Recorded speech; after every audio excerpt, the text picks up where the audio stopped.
Bonjour tout le monde, c'est Alexandra du Fil dans l'âme. J'espère que vous allez tous bien. Aujourd'hui, on se retrouve pour une nouvelle vidéo d'un tuto tissage. Alors, aujourd'hui, je vais vous montrer comment changer de fil de trame.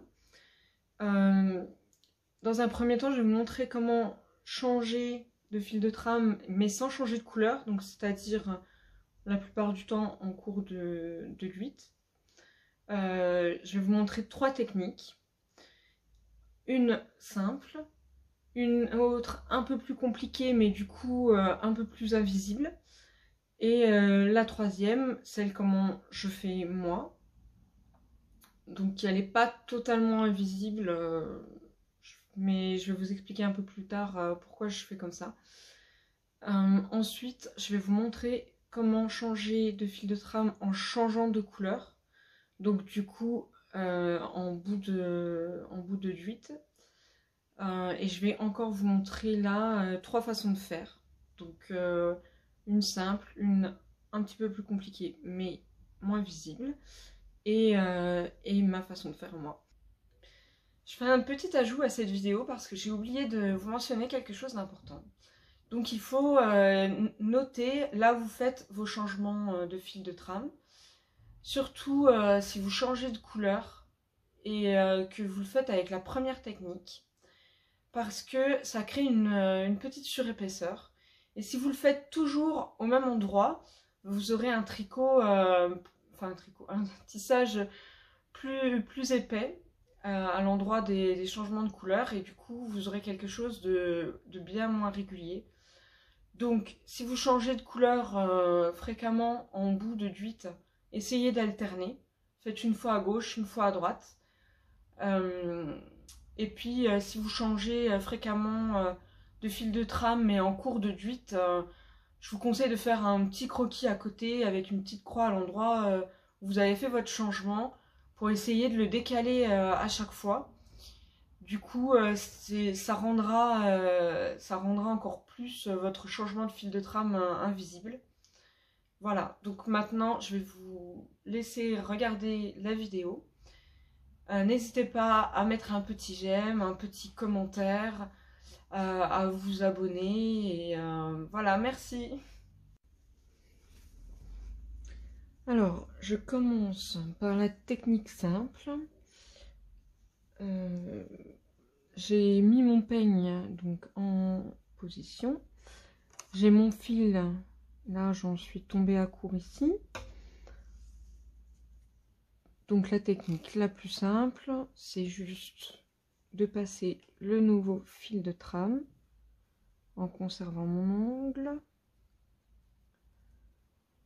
Je fais chevaucher les 2 fils de trame sur quelques centimètres et je tasse. Alors ça, c'est la technique la plus simple.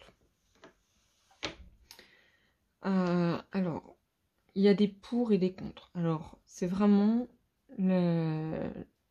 sans prise de tête. Le contre, enfin, ce qu'on peut reprocher à cette technique, c'est que sur quelques centimètres, donc on a nos fils qui sont doublés. Ça crée une surépaisseur.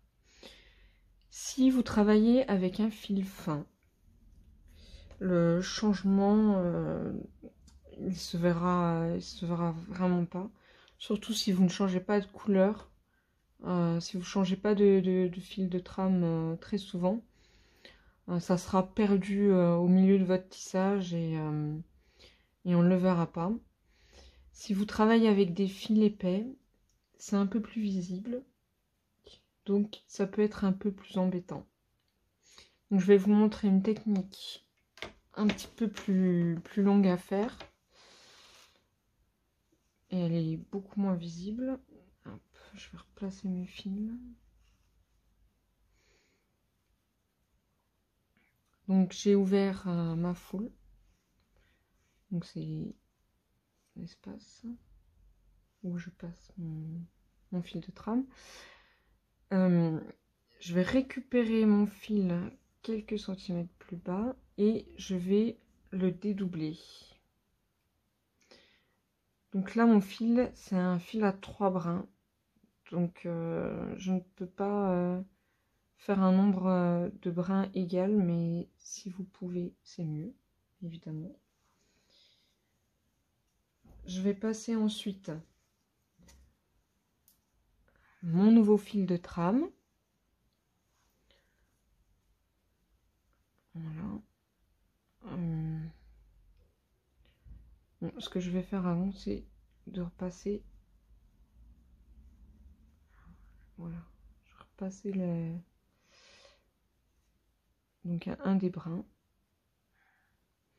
Mon fil de trame, je le ressors. Je le dédouble.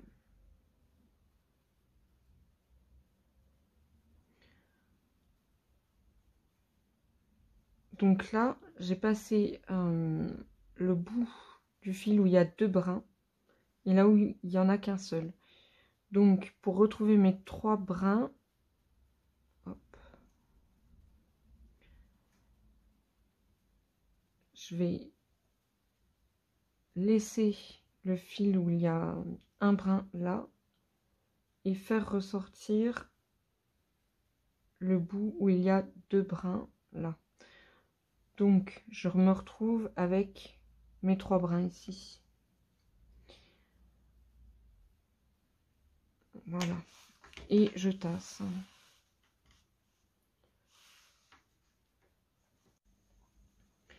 Donc cette technique, elle vous permet donc d'avoir un fil de même épaisseur sur tout le rang.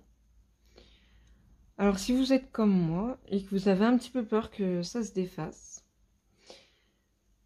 donc ce que je fais, c'est un peu visible, mais moi ça me rassure. Donc je vais ouvrir ma foule.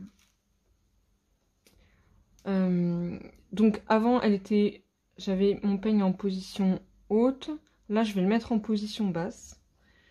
Donc ce que je fais, c'est que je vais prendre le petit brin et je vais le passer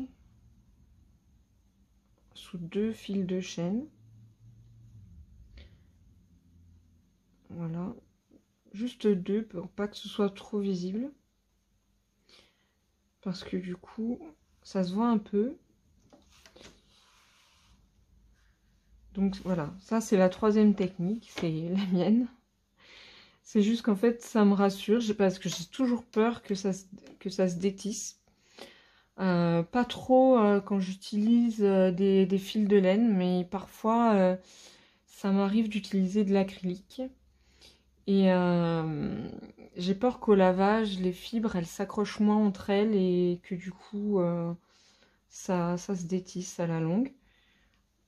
Donc, je tisse les fils dans la trame, dans la duite inverse. Et du coup, ça me rassure un peu. Voilà. Quant à ces petits fils-là, je lave mon tissage et je les coupe à ras à la fin. Voilà, donc ça c'est pour les changements de fil de trame sans changer de couleur. Donc, vous voyez là, ça se voit un petit peu. Mais comme mon fil suivant, il est de la même couleur, ça se verra pas. Ça se voit un peu quand le fil de trame suivant n'est pas de la même couleur. Mais ça me gêne pas et ça me rassure. Donc je vais vous montrer maintenant comment changer de couleur. Pardon. Moi je vais pas changer de couleur, hein, mais on va... vous allez imaginer dans votre tête que je le fais. Donc je vais couper ici. Je vais changer mon peigne de position. Et je vais passer mon fil sur quelques centimètres.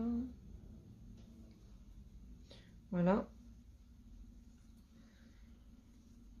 Et je vais passer mon fil de la nouvelle couleur. Non, attendez, je vous dis des bêtises. Voilà. C'est pas grave.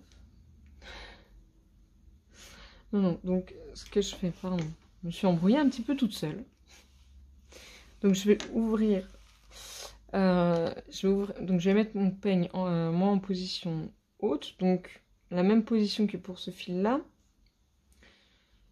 Et je vais passer mon fil en prenant la lisière, ici, et je la repasse donc dans la même foule. Voilà. Donc ça c'est la technique simple, hein. Je vous montre là. Hop. Ensuite, je prends mon fil dans la nouvelle couleur. Je mets mon peigne dans la position inverse à celle du fil précédent. Donc ici, il est en position basse. Et en fait, je refais à l'identique. Donc je passe mon fil quelques centimètres et je tasse. Voilà, c'est tout simple. Ensuite, je lave mon tissage et je coupe à ras. Donc c'est pareil, en fait, là, vous créez une épaisseur supplémentaire, ce qui peut ne pas faire très très joli à la longue. Encore une fois, quand vous avez un fil fin, ça ne se voit pas, ou quasiment pas, quand c'est noyé dans le tissage. Donc je vais le défaire ce que j'ai fait. Donc là, je vais vous montrer la technique un petit peu plus compliquée. Donc je vais retirer mon fil de trame sur quelques centimètres. Je le dédouble à nouveau. J'espère que vous voyez bien. Peut-être vous bouger un peu comme je suis en bout de 8. Alors je le dédouble. Voilà. Et je vais passer donc mon fil dédoublé. Ensuite, je le repasse en prenant la lisière. Voilà, je le remets en place et je tasse. Je change mon peigne de position. Je passe mon fil de la nouvelle couleur et je fais pareil. Donc je le reprends par là.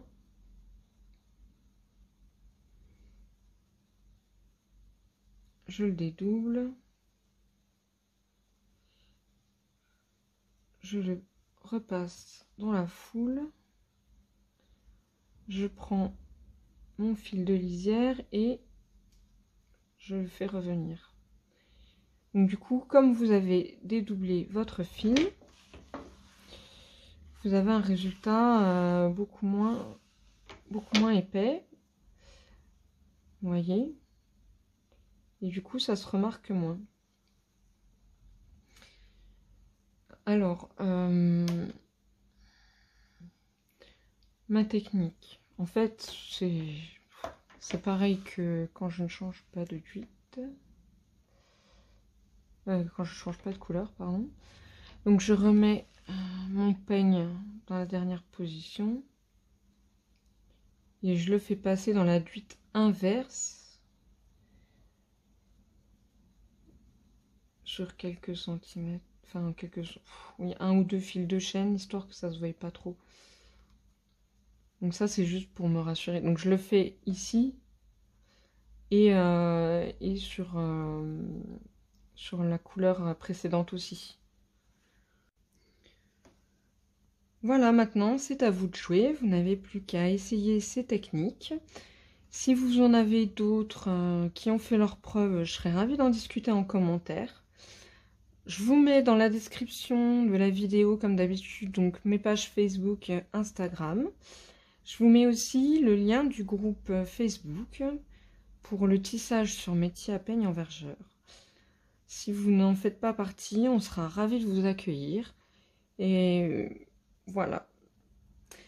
Donc je vous souhaite une belle journée et prenez soin de vous. À bientôt!